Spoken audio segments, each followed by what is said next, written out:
Hello everyone, welcome to Daily Current Affairs series. Today we will discuss about 19th June current affairs. Myself Sunny Sandhi. Welcome to my channel Gear Up for Group 1 exam.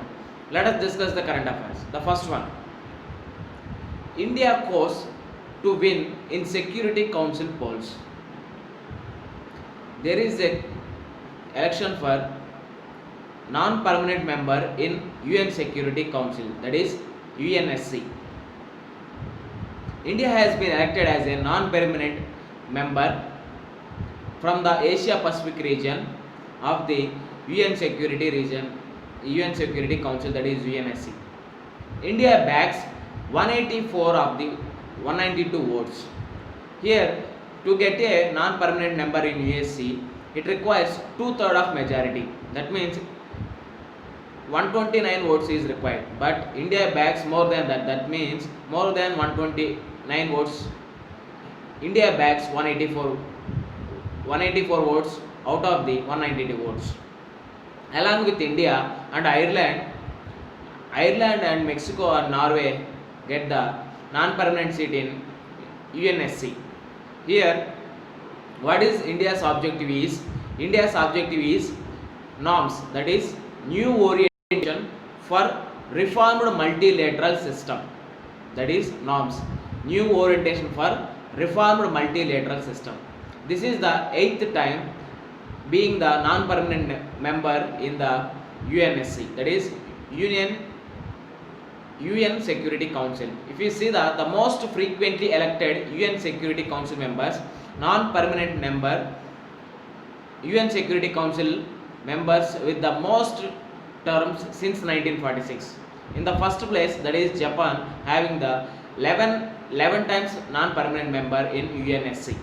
After that, Brazil is there with 10 times. After that, Argentina is there with 9 times. After that, including this term 2020, 21 and in the term of 2021, that is India stood at the 8th time as a non-permanent member in UN security.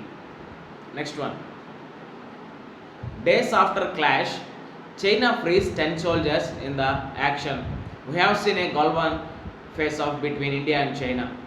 In that face-off, almost 20 army personnel have died in that issue. After the days of clash, China frees another 10 members who are stuck in that China place. Here, all troops on border duty always carry arms, especially when leaving post.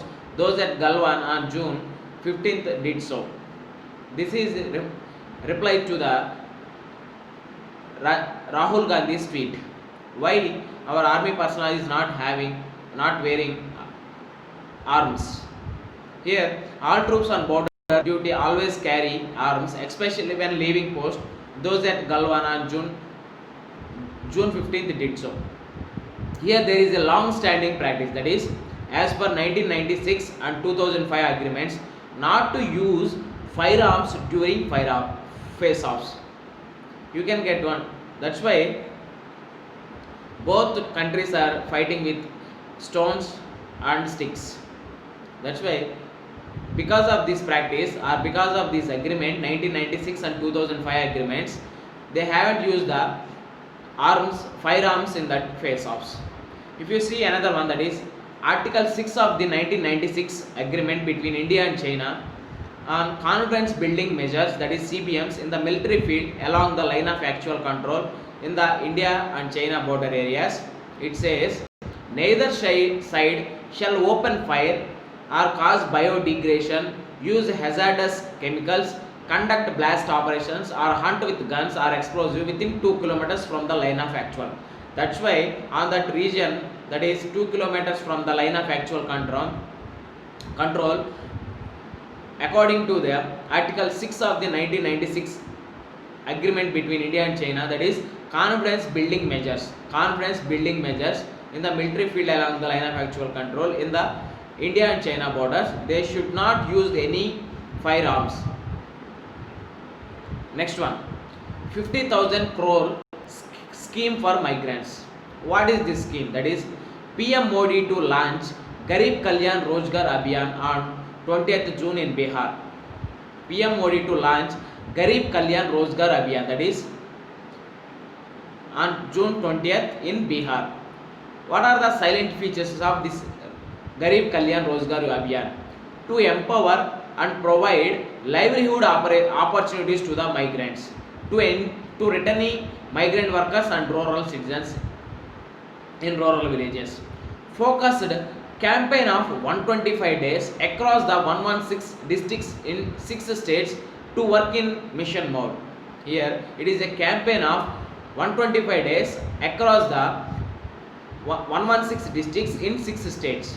Here public works worth of 50,000 crore to be carried out under the scheme, that is Garib Kalyan Rozgar Abhiyan.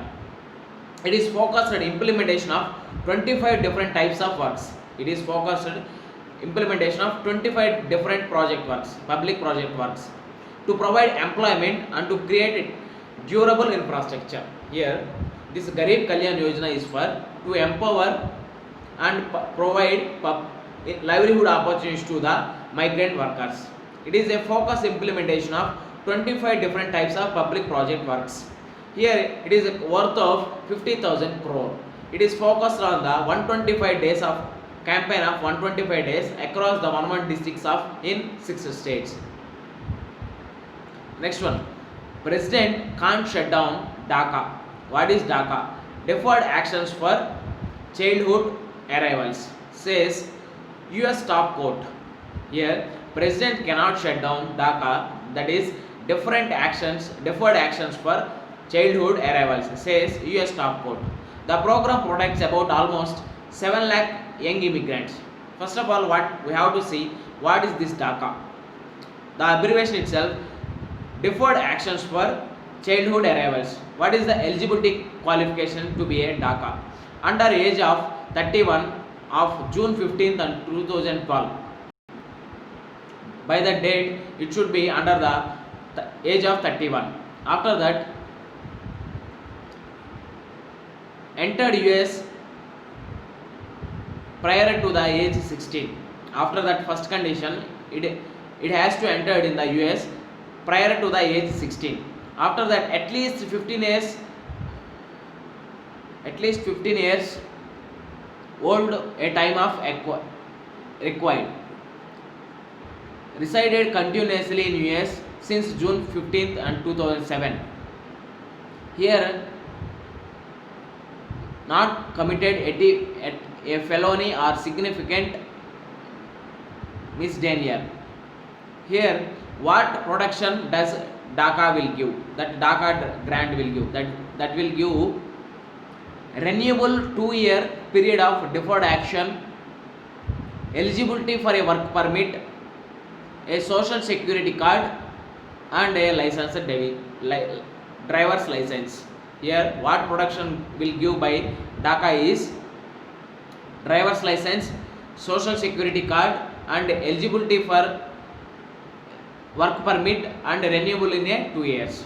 Who is this DACA? 1.9 million DACA eligible, 8 lakh DACA status. Average age of DACA recipient is 25 years. Average age is 25, but it should be under the 31 age. If you see from Mexico, that is almost 6,18,342 will come. If you see in California, that is 2,22,000 people will came. Here, if you see in that one, there is a statement about higher education also. If you see on DACA and higher education, 45% of DACA recipients are currently enrolled in school or college. Here, 80,000 each year, 80,000 DACA recipients become 18 years of age. 65,000 graduate from high school, 5 to 10% of enroll in college. That is about DACA and higher education. Next one, Kodumanal dig throws light on megalithic burial rituals. Before going to this article, we have to know what is the lithic age, that means stone age. Here there are 3 different types of ages are there. That is, first one Paleolithic age, and next one Mesolithic age, and after that Neolithic age. By that time we will categorize the 3 types, that is Paleolithic, Mesolithic and Neolithic. Now what is the megalithic? That means construction of anything with a large or huge stones is known as a megalithic. Lithic is known as stone. Here Kodumanal it is located in Erode district of Tamil Nadu. It is located on the north banks of Noyal river. It is a tributary of Kaveri. And ancient trade city, it is a ancient trade city known as Kodumannam. Now it is called as a Kodumanal. Previous one it is as a Kodumanam.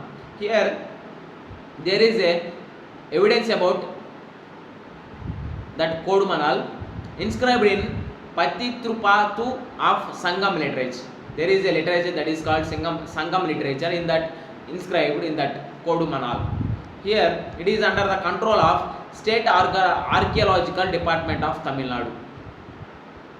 Next one, I have promised to make a previous paper analysis, that is UPSC Prelims 2019. Consider the following statements about the Charter Act of 1813.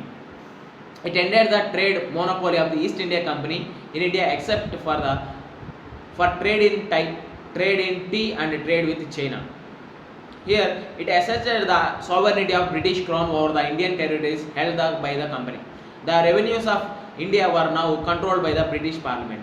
Which of the following statements given above are correct? A. 1 and 2, B. 2 and 3, C. 1 and 3 only, D. 1 and 2, 3 only. Here before going to answer this question, the East India Company Act, that is 1833, also known as the Charter Act of 1813, was an act of Parliament of the United Kingdom which renewed the charter issued to the British East India Company and continued the company's rule in India. However, the company's commercial monopoly was ended. That means first one is right, and except for the tea and opium traded with the China, reflecting the growth of British power in India.